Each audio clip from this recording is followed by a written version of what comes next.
கர்த்தருடைய உன்னதமான பரிசுத்த நாமத்திற்கு மகிமை உண்டாவதாக. உலகளாவிய எல்கிபோர் அட்வென்ட் மினிஸ்ட்ரி நேயர்கள் யாவரையும் இந்த வார ஓய்வு நாள் பாட நிகழ்ச்சிக்கு அன்போடு கூட வாழ்த்தி வரவேற்கிறோம். இந்த காலாண்டு முழுவதுமாக யாத்ராகமம் புஸ்தகத்தை குறித்து ஆழமாக தியானித்து வருகிறோம். அதில் இந்த வாரமும் கூட பாடம் 4 வாதைகள் என்கிற தலைப்பின் கீழாக ஒரு பாடத்தை கற்றுக்கொள்ள இருக்கிறோம். இந்த பாடத்தை நமக்கு நல்ல முறையில் கற்றுக் கொடுக்கத்தக்கதாக போதகர் ஆபிரகாம் அவர்கள் நம்மோடு கூட இருக்கிறார்கள். அவரையும் அன்போடு கூட வரவேற்போம். இந்த பாட வேலையிலும் ஆவியானவர் நம்மோடு கூட இடைபெறத்தக்கதாக தலைவை தாழ்த்தி ஜெபிப்போம். எங்களை அளவுக்கும் அதிகமாய் நேசிக்கிற அன்பின் பரிசுத்த பிதாவே, இந்த நல்ல தருணத்திற்காக உம்மை நன்றியோடு துதிக்கிறோம்ப்பா. இந்த வேலையிலும் கூட நாங்கள் ஒரு பாடத்தை படிக்க இருக்கிறோம். ஆம் தகப்பனே, இந்த வாதைகள் என்கிற பாடத்தை நாங்கள் படிக்கும் பொழுது அப்பா, அதன் மூலியமாக அப்பா நாங்கள் கற்றுக்கொள்ளக்கூடிய காரியங்களை என் தேவநீர் எங்களுக்கு வெளிப்படுத்த வேண்டும்படியாகவும் அப்பா இதோ இதன் மூலியமாக நாங்கள் நடந்து கொள்ளுகிற விதத்தை அப்பா எங்களுக்கு நீர் கற்றுக் கொடுக்க வேண்டும்படியாகவும் கூட கேட்குறோம். இந்த பாட வேலையில் ஆவியானவர் இடைபடுங்க. உம்முடைய பிரசன்னத்தினால் நிரப்புங்க, மகிமையினால் நிரப்புங்க, உம்முடைய வல்லமையினால் நிரப்புங்க. ஆம் ராஜா, இதோ இந்த வேலையிலும் கூட இந்த பாடத்தை நடத்துகிற போதகரோடு உம்முடைய கரம் இருந்து அப்பா நல்ல முறையில் நடத்தத்தக்கதான அப்பா தேவ ஞானத்தை அப்பா கொடுத்து இந்த பாடத்தை வாசிக்கிற பிள்ளைகளோடும் இந்த நிகழ்ச்சியை பார்க்கிற கேட்கிற பிள்ளைகளோடும் அப்பா இதோ என் தேவனுடைய கரம் உடனிருந்து வழி நடத்த வேண்டும்படியாக கேட்கிறோம். முற்றிலுமாக இந்த நிகழ்ச்சியை உம்முடைய கரங்களில் ஒப்புக் கொடுக்கிறோம். நீர் பாதுகாத்து பொறுப்படுத்தி வழி நடத்த வேண்டும்படியாக மீட்பர் இயேசு கிறிஸ்துனுடைய வல்லமையான நாமத்தினால கேட்டு ஜெபிக்கிறோம் எங்கள் பிதாவே, ஆமென். பாஸ்டர், தொடர்ந்து நல்ல பாடங்கள்லாம் படிச்சுட்டு வந்துட்டு இருக்கிறோம். ஒரு அருமையான பாடம் வாதைகள். இந்த பாடத்திற்கான முன்னுரை மனன வசனம் சொல்லியிருந்து பாஸ்டர். கர்த்தருடைய பரிசுத்தமான நாமம் மகிமைப்படுவதாக. போதகர் பிரகாஷ் அவர்களோடு கூட இணைந்து மறுபடியுமாய் உங்கள் யாவரையும் இந்த ஓய்வு நாள் பாட நிகழ்ச்சிக்கு அன்போடு கூட வாழ்த்தி வரவேற்றுக் கொள்கிறேன். இந்த காலாண்டு முழுவதும் நம்ம யாத்ராகம புஸ்தகத்திலிருந்து படித்து கொண்டு வருகிறோம். ஆவிக்குரிய யாத்திரை, ஆவிக்குரிய பிரயாணம், கானான் தேசத்தை நோக்கின பிரயாணம். இது நம்முடைய வாழ்க்கையில் நம்மை ஆண்டவர் சமூகத்தில் சேர்க்கிற ஒரு பிரயாணமாய் நம்ம யோசித்து கொள்ளலாம். ஒவ்வொரு கிறிஸ்தவ மனிதனுடைய, ஆண்டவரை ஏற்றுக்கொண்ட ஒவ்வொரு மனிதனுடைய வாழ்க்கையில் இந்த யாத்ராகமத்தை கடக்காமல் இருக்க முடியாது. யாத்ராகமம் என்னும் இந்த விடுதலையின் பிரயாணம் ஒவ்வொருவருடைய வாழ்க்கையில் ஒரு முக்கியமான அங்கமாக இருக்கும். அந்தபடியாய் இந்த காலாண்டு முழுவதும் நம்ம அதிலிருந்து படித்து கொண்டு வருகிறோம். அதில் விசேஷமாக இந்த வாரத்தினுடைய பாடம் வாதைகள். வாதை என்று சொல்வது சிறு பிராயம் முதற்கொண்டு இது சண்டே ஸ்கூலில் இல்லை சில்ட்ரன்ஸ் ஆப்பர் ஸ்கூலில் இது அதிகமாக சொல்லிக் கொடுக்கப்பட்ட ஒரு பகுதி. வாதை இப்படி வந்துச்சு, அப்படி வந்துச்சு, பேனா வந்துச்சு, இப்படி பேன்களாக இருந்தால் எப்படி இருக்கும், தவளைகளாக இருந்தால் எப்படி இருக்கும், தண்ணீர் ரத்தமாய் மாறினா எப்படி இருக்கும் என்று சொல்லி சிறு பிராயத்திலேயே ஆண்டவர் மேலே ஒரு பயபக்தி ஏற்பட வேண்டும், ஆண்டவர் மேலே ஒரு பயம் ஏற்பட வேண்டும் என்பதற்காய் சொல்லி கொடுத்து பக்குவப்படுத்தப்பட்ட இந்த பகுதி. இங்கே 10 வாதைகளை காண முடிகிறது. வெளிப்படுத்தல் புஸ்தகம் இதே மாதிரி 7 வாதையை காட்டுகிறது. 7 வாதையை காட்டுகிறது. இந்த வாதையினுடைய முடிவில் அவர்கள் கானான் தேசத்திற்கு புறப்பட்டு போகிற பிரயாணம் துவங்கினது. இந்த வாதையினுடைய முடிவில், அதாவது வெளிப்படுத்தலில் காணக்கூடிய கடைசி வாதையினுடைய முடிவில் ஆண்டவருடைய பிரயாணம், நம்மை அழைத்து செல்ல போகிற அந்த பிரயாணத்தை, நம்ம பரம கானானுக்கு ஆண்டவர் நம்மை எடுத்து செல்லக்கூடிய அந்த பிரயாணத்தை அரை மணி நேர அமைதல் உண்டாகி பரிசுத்தர் பரிசுத்தர் என்று ஓயாமல் போற்றப்படக்கூடிய பரம சேனையின் திரளும் பூமியை நோக்கி கடந்து நம்மையெல்லாம் பரலோக ராஜ்யத்துக்கு அழைத்து செல்ல போகிறது. இங்கே ஆசிரியர் ஒரு சின்ன கதையை சொல்லியிருக்கிறார். விவசாயி தன் கழுதையை ஒரு இடத்தில் நகர்த்த எவ்வளவோ முயன்றும் அது அசையவில்லை. உடனே ஒரு கம்பால் அடித்தான். மீண்டும் கழுதையிடம் கத்தவே அது நகர்ந்தது. அப்பொழுது ஒருவன் அந்த விவசாயியிடம், அடித்தால் கழுதை ஏன் நகர்கிறது என்று கேட்க, முதலில் அவன் கவனத்தை திருப்ப வேண்டும் என்று சொன்னார். இப்போ கவனத்தை திருப்ப அடிக்கணுமா? அடிக்கிற இந்த அடியை கவனத்தை திருப்ப என்று சொல்லி ஆசிரியர் துவங்குகிறார்.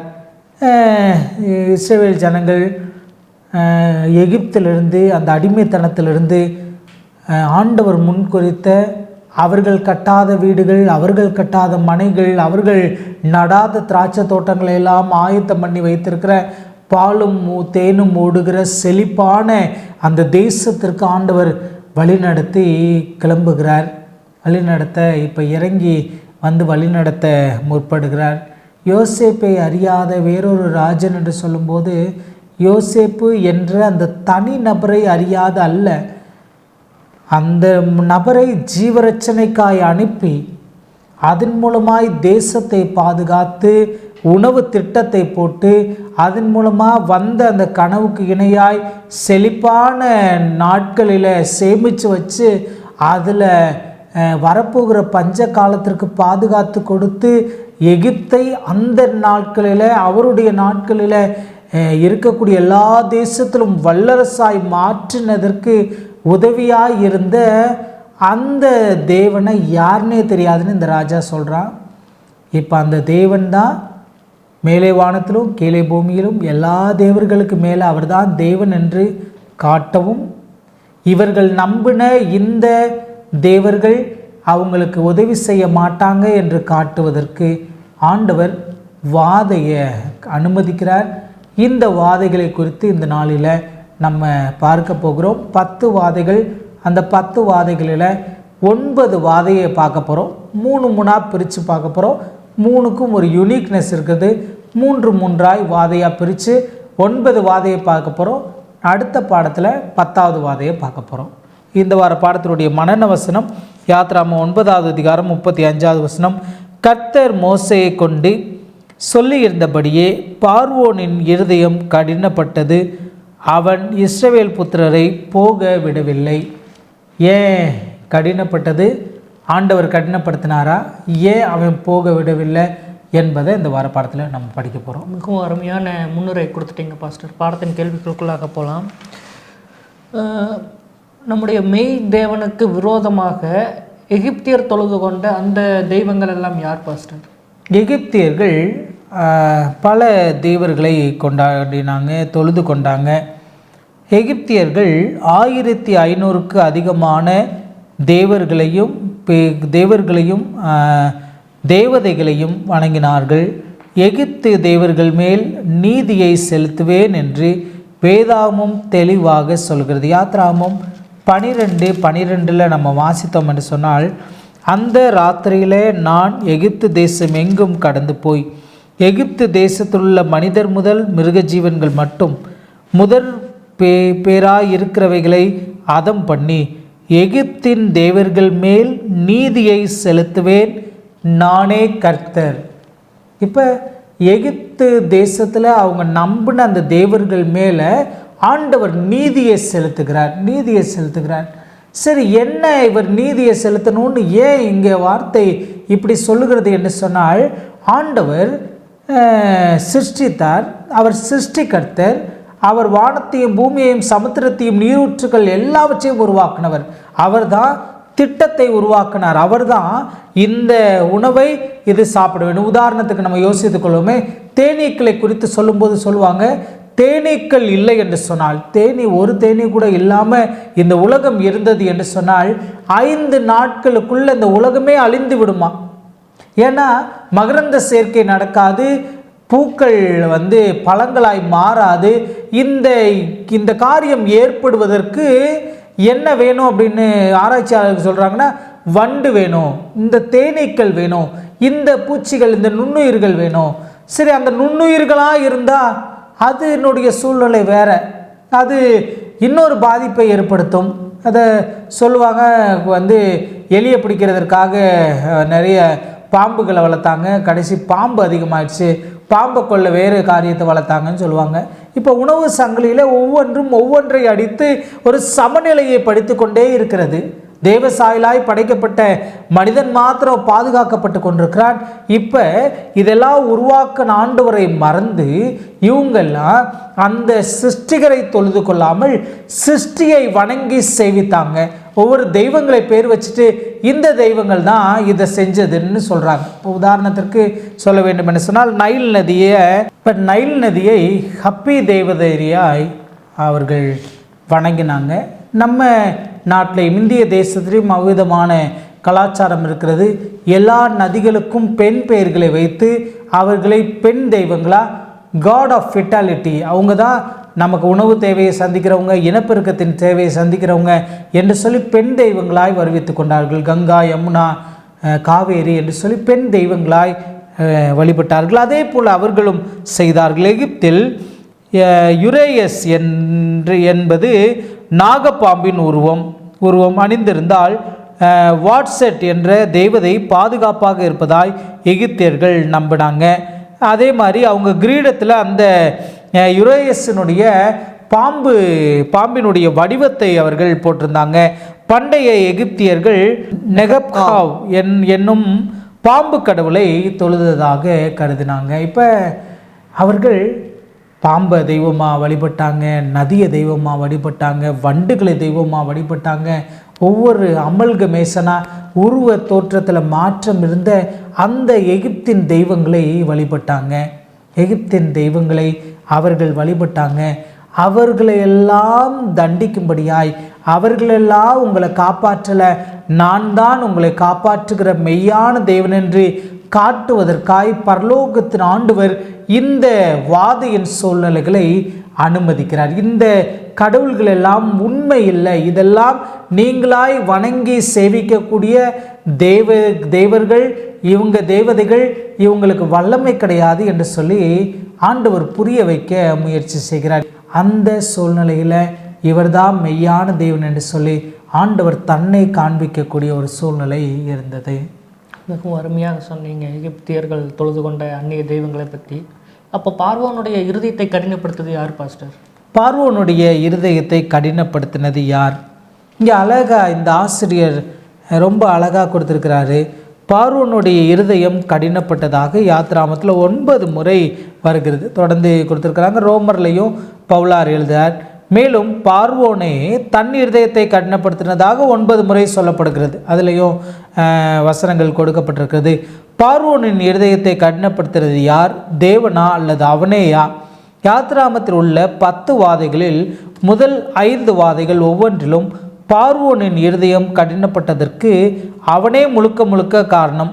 அவனே தன் இருதயத்தை கடினப்படுத்த துவங்கினான். 6ஆம் வாதை முதல் தேவனே அவனது இருதயத்தை கடினப்படுத்தியதாக வேதம் சொல்கிறது. யாத்ராம் 9:12.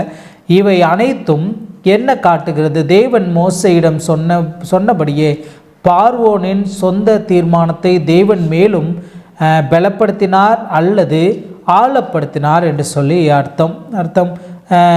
கட்டுப்படுத்தப்படுகிற தேவ கிருபையை அவன் இழந்ததால் தன்னுடைய துன்மார்க்கத்திலே விழுந்ததற்கு அவனே விடப்பட்டான். இப்போ இதை கரெக்டாக சொல்லணும்னா ஒரு ஆங்கில வார்த்தையாய் நம்ம பலமுறை சொல்லுவோம், தேர்ந்தெடுக்கக்கூடிய உரிமை, பவர் ஆஃப் சாய்ஸ்.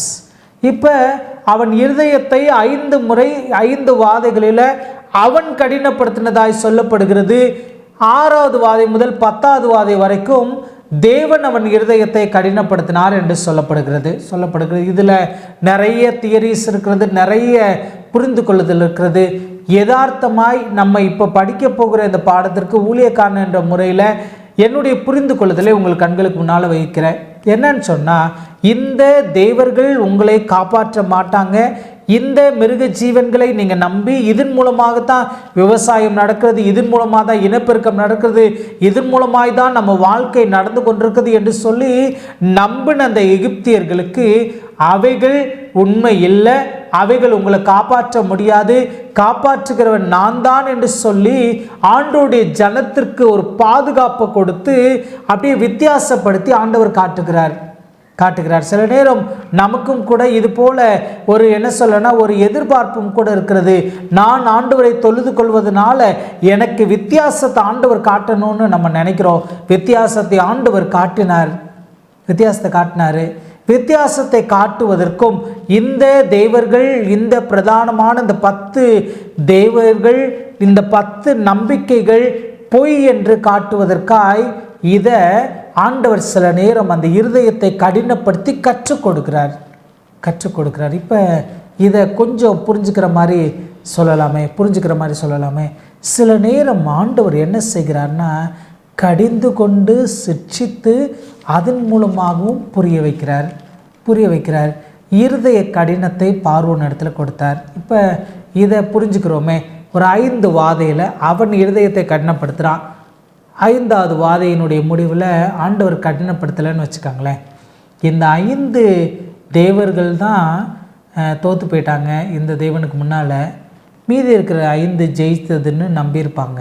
ஆனால் இல்லை, அவங்க வணங்கக்கூடிய எல்லா தேவனுக்கு மேலாக, எல்லா தேவர்களுக்கும் தேவதைகளுக்கும் மேலாக ஆண்டவர் தான் சர்வலோகத்தை படைத்தவர், நானே கர்த்தர் என்று காட்டுகிற அந்த ஹயான்ற வார்த்தையை ஆண்டவர் பயன்படுத்துகிறார். எபிரேயர்கள், யூதர்கள் இந்த ஹயான்ற வார்த்தையை உச்சரிக்க கூட மாட்டாங்க. அதை பரிசுத்தமாக இது பண்ணுவாங்க. நானே கர்த்தர், இல்லை என்ன சொல்ல, ஐஎம் தட் ஐஎம் என்று சொல்லப்படக்கூடிய அந்த ஹயான்ற வார்த்தை தான் யோவான் புஸ்தகத்தில் காணக்கூடிய நானே வழி சத்தியம் ஜீவனுமாக இருக்கிறேன், நானே ஆடுகளுக்கு வாசலாக இருக்கிறேன்னு நானேன்னு சொல்லப்படக்கூடிய அந்த வார்த்தை.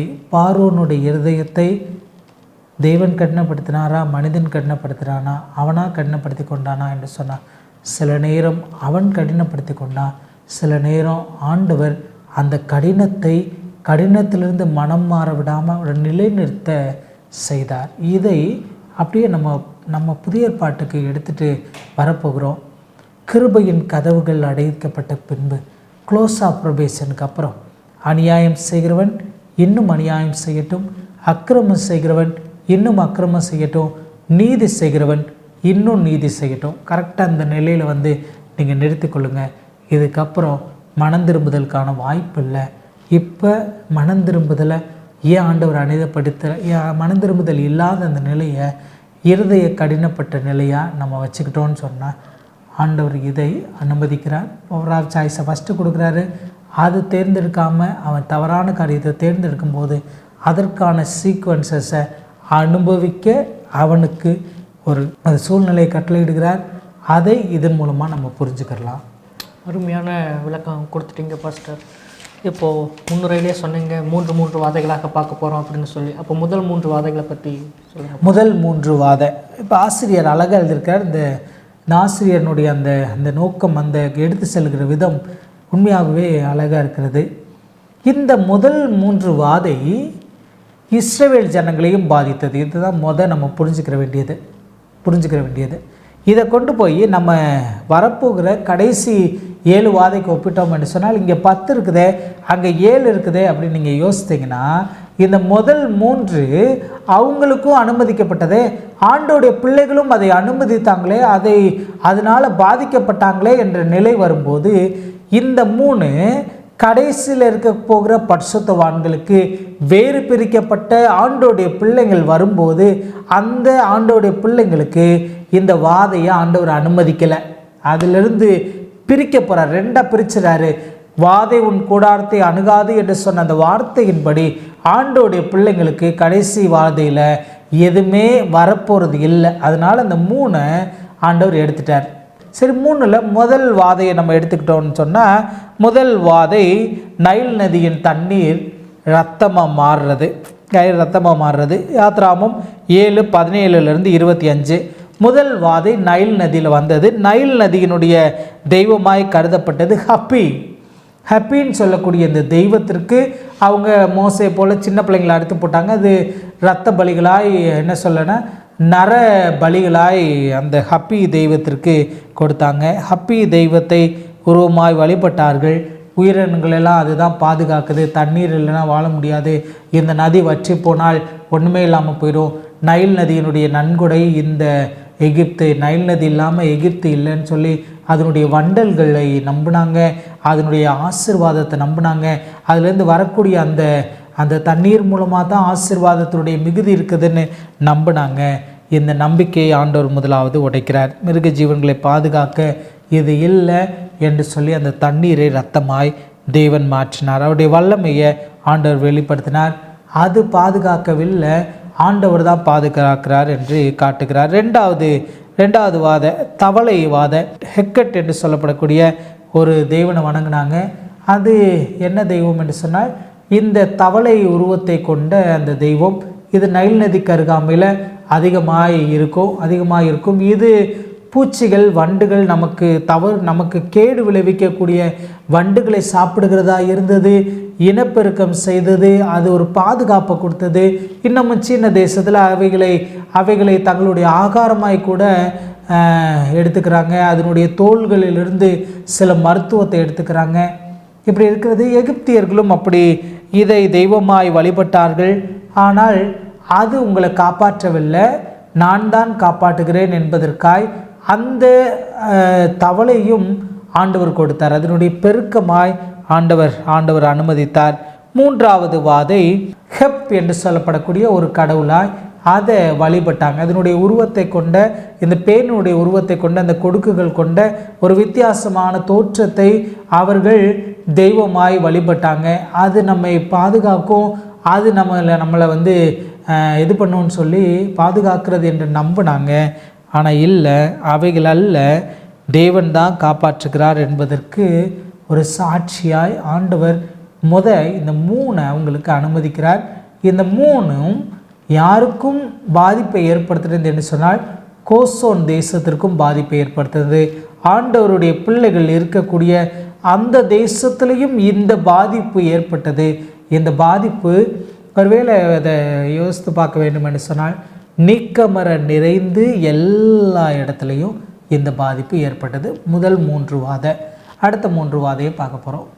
முதல் 3 வாதைகளை குறித்து மிகவும் அருமையான ஒரு விளக்கம் கொடுத்துட்டீங்க பாஸ்டர். இப்போ அடுத்த 3 வாதைகள் என்ன பாஸ்டர்? அடுத்த 3 வாதை வண்டுகள், மிருக ஜீவன்கள், கொப்பளங்கள். உவாசிப் என்கிற எகிப்திய கடவுள் வண்டு கடவுள். அது சதுப்பு நிலங்களுடைய கடவுள்.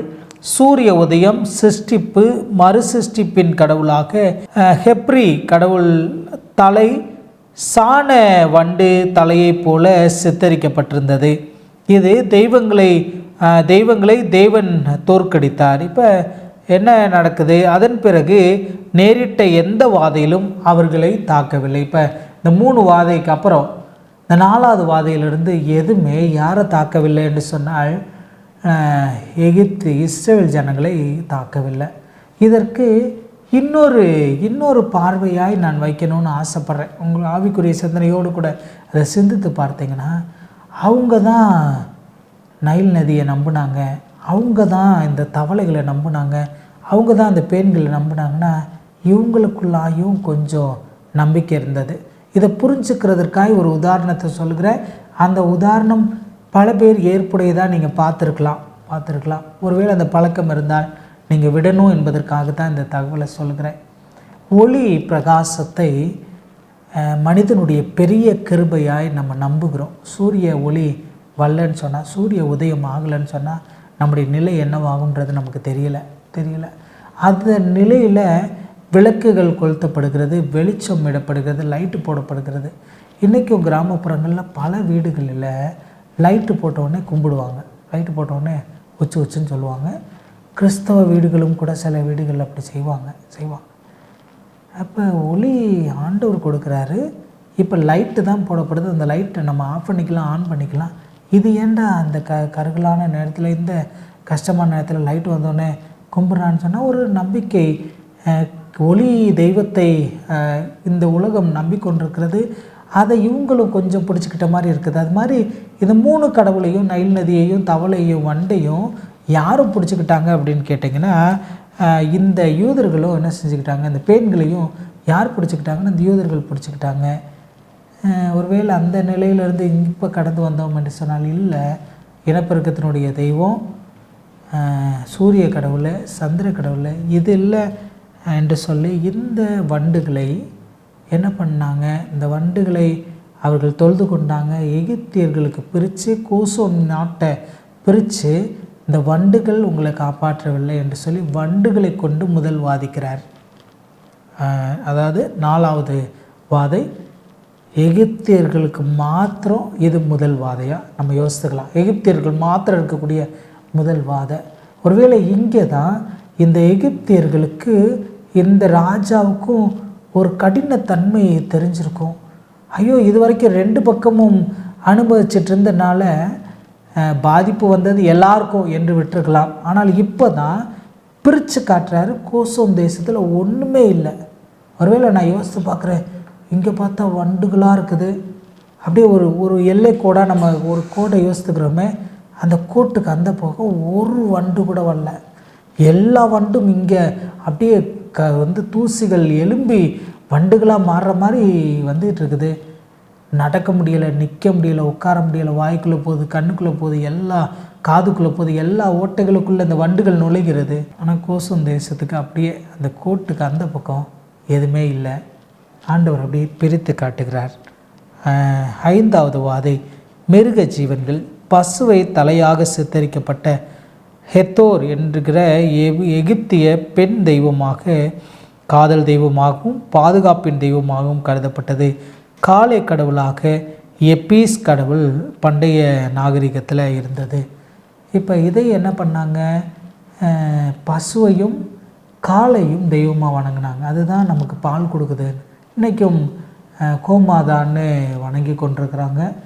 நகைக்கடைகளுக்கு போனீங்கன்னா அங்கே ஒரு வித்தியாசமான ஒரு பசு உருவம் இருக்கும். காட் ஆஃப் ஃபிட்டாலிட்டி அப்படின்னு நம்பப்படுகிறது. அந்த தெய்வங்கள் மாதிரி இந்த தெய்வத்தை வணங்கினாங்க. அதில் ஃபிட்டாலிட்டி உண்மையாகவே நமக்கு உணவின் தேவைகள் எல்லாம் சந்திக்கிறது பரலோகத்தின் ஆண்டவர். கொஞ்ச நாள் கழித்து அப்படியே மன்னாவை கொடுக்க போகிறாரு. இவங்க எந்த வேலையும் செய்யாமல் தினந்தோறும் அவ்வளோ ருசி கூடின தேனிலிடப்பட்ட பணியாலம் போல் இருக்கக்கூடிய அந்த உணவை சாப்பிட போகிறாங்க, புரிய வைக்க போகிறாரு. இப்போ இங்கே இது இல்லை, இந்த பால் கொடுக்கக்கூடிய இந்த தெய்வங்கள் அல்ல, நான் தான் அவங்கள காப்பாற்றுறேன். தாயின் கருவிலே உருவாகும் முன்னே அவங்கள தெரிந்தெடுத்ததும் அவைகள் அவயவங்கள் உருவேற்படுவதற்கு முன்பாகவே அவங்கள தெரிந்தெடுத்தது நான் தான். இந்த மிருக ஜீவன்களை அவங்களுடைய வாழ்வாதாரத்துக்கு உதவியாய் கொடுத்தது நான் தான் என்று என்ன செய்கிறாரு ஆண்டவர் காட்டுகிறார். 6வது வாதை, மருத்துவம், மந்திரம், ஞானம் ஆகியவற்றின் எகிப்தின் தேவதையாக ஐசிஸ் தோற்கடிக்கப்பட்டதாகவும், பெருந்தொற்றின் தெய்வமாக ஹெக்மட்டுக்கும், மருத்துவத்திற்கு சுகத்திற்கும் தெய்வமாக இம்கோஹொட்டப், இந்த 3 தெய்வங்கள் இருக்கிறாங்க. இந்த 3 தெய்வங்கள் யார் அப்படின்னு கொஞ்சம் கவனமாக நம்ம உத்து பார்த்தோம்னா என்ன தெய்வமா, இவங்கெல்லாம் மருத்துவ தெய்வமா, தொற்று நோய்களுடைய தெய்வமா. இந்த வாதையை இன்னொரு வார்த்தையில் சொல்ல வேண்டும் என்று சொன்னால் தொற்றாக நம்ம நினச்சிக்கிறோமே. இந்த கொப்பளங்கள், இந்த தொற்று யார் இவங்களை பாதுகாக்கணுன்னா இந்த ஹொட்டப் தான் பாதுகாக்கணும். ஆனால் பாதுகாக்கலை. அப்போ பாதுகாவலின் தெய்வன் நான் தான், உங்களை கண்ணினிமை போல நான் தான் பாதுகாக்கிறேன், உங்களை உள்ள கையில் வரைந்து வைத்திருக்கிறேன் என்பதை ஆண்டவர் தெளிவாய் தன்னுடைய காரியத்தில் ஆண்டவர் காட்டுகிறார். 5வது வாதையினுடைய முடிவில் சரி போகலாம் என்று சொல்லப்படக்கூடிய அளவிற்கு 6வது வாதை அவங்களுக்கு பெரிய பாதிப்பை ஏற்படுத்தி, இந்த கடவுள்களெல்லாம் நம்மளை காப்பாற்றலையோ அப்படின்ட்டு ஒரு சிந்தனை ஏற்பட்டு அவங்கள போக விடணும்னு நினச்சிருக்கலாம். இப்போ ஆண்டவர் அவனுடைய இருதயத்தை கடினப்படுத்துகிறார். இப்போ புரிய வைக்க ஆரம்பிக்கிறார். இருந்ததனுடைய சீக்வன்சஸ் எல்லாம் கொஞ்சம் கம்மியாக இருந்ததாக யோசித்துக்காங்களேன். இப்போ இந்த வாதையினுடைய நிலை கொஞ்சம் அதிகரிக்கிறதா நினச்சிக்கோங்க. இப்போ தொற்றிலிருந்து காப்பாற்ற ஒருவேளை இந்த முதல் 5 வாதைக்கு இந்த ஹொட்டப்பை நம்பியிருப்பாங்க, இந்த தொற்று வியாதியினுடைய தெய்வங்களை ஜெபம் பண்ணிட்டு இருந்திருப்பாங்க. ஆனால் இப்போ அதுவே நமக்கு ஒன்றுமே செய்ய முடியலை என்று சொல்லக்கூடிய நிலையில் இவங்க நிற்கிறாங்க. அடுத்த 3 நம்ம பார்க்க போகிறோம். அருமையான ஒரு விளக்கம் கொடுத்துட்டீங்க பாஸ்டர். இப்போ இந்த பாடத்தில் பார்க்கக்கூடிய 9 வாதைகள், 6 வாதைகள் பற்றி சொல்லிட்டீங்க. இறுதி 3 வாதைகள் பற்றியும் சொல்லி. இறுதி 3 வாதை முதல்ல சொல்லணும்னா இந்த 3வது 3 சொல்லணும்னா கல்மலை. நட் என்பது எகிப்தின் ஆகாய விண்ணுலக தேவதை. வானத்தின் கீழும் பூமியின் மேலும் நடப்பவை அதன் கட்டுப்படுவதாக நம்பினார்கள். ஓசிரிஸ் என்பது பயிர் மற்றும் இனப்பெருக்கத்தின் கடவுளாக இருந்தது. இப்போ கல்மலை என்று சொல்லும்போது அது கல்லாக இருந்திருந்தால், ஒருவேளை இன்றைக்கி சோதகுமாரா பட்டணத்தில் இந்த பிரிங்ஸ்டோன், அதாவது என்ன சொல்ல, இந்த எரியக்கூடிய கல், அர்க்கினியும் கந்தகமும் ஊற்றப்பட்டது. அதனுடைய தடயங்களை இன்றைக்கி நம்ம காண முடிகிறது. ஆனால் எகிப்து தேசத்துக்கு கடந்து போய் கல்மலை பெய்ந்த கல் குவியல்களை நீங்கள் போய் பார்த்தீங்கன்னா கல்குவியல்கள் இருக்கிற மாதிரி இல்லை. அதை சில ஆராய்ச்சியாளர்கள் இன்னும் நீங்கள் கவனமாக வேதத்தில் வாசித்து பார்த்தீங்கன்னா ஆலங்கட்டி மலைகளாக சொல்லுவாங்க. கல்லுக்கு இணையாக இருக்கும், பயங்கர ஸ்ட்ராங்காக இருக்கும். அதே நேரத்தில் அது உருகி இருக்கிற இடத்துலேருந்து டிசால்வ் ஆகி போயிடும். இதை நம்ம கொஞ்ச நேரத்திற்கு இது ஆலங்கட்டி மலையாக யோசித்துக்கிறோமே, அது மரங்கள் முதற்கொண்டு வீடுகள் முதற்கொண்டு எல்லாத்தையும் அழிக்குது. அவங்க ஆகாய விண்வெளி தேவதைகளாய் கடவுள்களாக பாவித்த அது இந்த நட்டு இவங்களை காப்பாற்ற முடியலை. ஆண்டவர் அனுமதிக்கிறார், ஆண்டவர் உடைத்தெறிகிறார் அவங்க அந்த இதை. அடுத்த வாதையை பார்த்தீங்கன்னா ஹத் என்பது புயல், போர், ஒழுங்கின்மை ஆகியவற்றின் எகிப்திய கடவுள். ஐசிஸ் தேவதையும் இந்த கடவுளும் சேர்ந்து விவசாய தெய்வங்களாக கருதப்பட்டன. ஷூ என்பது வளிமண்டலத்தின் கடவுள். ஷெராபிஷ் என்பது மனித உருவத்தில் அமைந்த தெய்வீக மாட்சிமை, இனப்பெருக்கம், சுகம், மறுவாழ்வு ஆகியவற்றின் கடவுள். எகிப்திய தெய்வங்களில் ஒன்று கூட தேவனுடைய நியாய தீர்ப்பை தடுத்து நிறுத்த முடியவில்லை. இதை என்ன சொல்கிறாங்க, அதன் மீதில் ஒரு நியாய தீர்ப்பா? இப்போ இதுவரைக்கும் வந்ததெல்லாம் கொஞ்சம் தான் அழிச்சிட்டு போனது. ஆனால் இது என்ன செய்தது என்று சொன்னால், கல்மலை பெரும்பாலான மரங்கள் வீடுகள் அழித்தது. வெட்டுக்கிளிகள் முழுசும் அழிக்கக்கூடிய ஒரு நிலைமை ஏற்பட்டது. கடைசியாக ரா என்பது எகிப்தின் முக்கிய கடவுளாக சூரிய கடவுள். தோத் என்பது சந்திர கடவுள். 2 கடவுள்களும் வெளிச்சம் கொடுக்க முடியவில்லை. இப்போ இருள் வந்து விடுகிறது. இவங்க நம்பின சூரியனை வழிபட்டது, விலங்கினங்களை வழிபட்டது, இந்த உயிரினங்களை வழிபட்டது எல்லாமே பொய்ன்னு ஆண்டவர் தெளிவாக இந்த 9 வாதையில் காட்டிட்டார். இப்போ இந்த கடைசி வாதை, வெளிப்படத்தில் வாசிக்கக்கூடிய இந்த கடைசி வாதை ஆண்டவருடைய பிள்ளைங்களெல்லாம் எல்லாத்தையும் பரலோக ராஜ்யத்துக்கு எடுத்துகிட்டு போகும்போது, இந்த தலைச்சம் பிள்ளையெல்லாம் பாதுகாத்து வெளியே எடுத்துகிட்டு போகும்போது, எப்ராஹிமின் சேஷ்ட புத்திரன் என்று சொன்னாரே, நம்மெல்லாம் அவர்களுக்கு சேஷ்ட புத்திரனாய் ஆண்டவர் எடுத்துகிட்டு போக போகிறாரு. மீதி இருக்கிறதெல்லாம் இங்கே விட போகிறாரு. துன்மார்க்களையெல்லாம் அங்கே ஒழிச்சு கட்ட போகிறாரு. அதை அடுத்த வார பாடத்தில் படிப்போம். ஜெபத்தோடு கூட நம்ம நிறைவு செய்யலாம். கிருபை நிறைந்த நல்ல ஆண்டவரை, கற்றுக்கொண்ட நல்ல பாடத்திற்காக ஸ்தோத்திரம். கர்த்தர் ஆசீர்வதிங்க. அந்த நிகழ்ச்சியை கண்டுகொண்டிருக்கிற ஒவ்வொருவருக்கும் தெளிவான புரிந்து கொள்ளுதலை கர்த்தர் தரும்படியாய் கிறிஸ்து இயேசு வழியாக ஜெபிக்கிறோம் நல்ல பிதாவே, ஆமென். கிறிஸ்து இயேசுவின் நாமத்தினால் மீண்டுமாக உங்களை வாழ்த்துகிறேன். இது வல்லமையுள்ள தேவனுடைய ஊழிய பணியில் எல்கிபோர் அட்வென்ட் மினிஸ்ட்ரி. இது போன்ற நல்ல சத்தியங்கள் அடங்கிய நிகழ்ச்சிகள் மற்றும் பாடங்களுக்காக தொடர்ந்து எங்களோடு கூட இணைந்திருங்கள். இந்த நிகழ்ச்சிகள் யாவும் உங்களுக்கு பிடித்திருக்குமானால் லைக் செய்யுங்கள். இது உங்களுடைய நண்பர்கள் உறவினர்களுக்கு உபயோகமாகும் என்று நினைத்தீர்களானால் அவர்களுக்கும் பகிருங்கள். ஏதாவது கேள்விகள் சந்தேகங்கள் இருக்குமானால் கமெண்ட் செக்ஷனில் பதிவிடுங்கள். தேவன் தாமே உங்கள் யாவரையும் ஆசீர்வதித்து பலப்படுத்துவாராக. ஆமென்.